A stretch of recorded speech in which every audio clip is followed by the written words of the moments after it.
Ang totoo, wala tayong dinala sa mundong ito, at wala rin tayong madadala pag alis dito.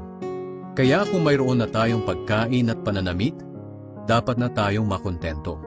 Ang mga taong naghahangad yumaman ay nahuhulog sa tukso, sa isang bitag ng mapanira at walang kabuluhang mga hangarin na nagdadala sa kanila sa kapahamakan.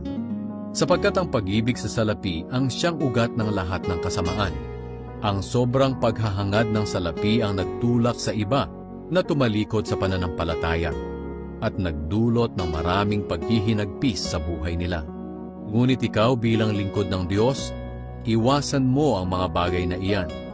Sikapin mong mamuhay ng matuwid, banal, may matibay na pananampalataya, mapagmahal, mapagtiis, at mabait sa kapwa. Ipaglaban mong mabuti ang pananampalataya. Panghawakan mong mabuti ang buhay na walang hanggan. Dahil tinawag ka ng Diyos para sa buhay na ito, nang ipahayag mo ang pananampalataya mo sa harap ng maraming saksi. Sa presensya ng Diyos na nagbibigay buhay sa lahat, at sa presensya ni Kristo Jesus na nagpatotoo sa harap ni Poncio Pilato, inuutusan kitang sundin mong mabuti ang mga iniutos sa iyo, para walang masabi laban sa iyo.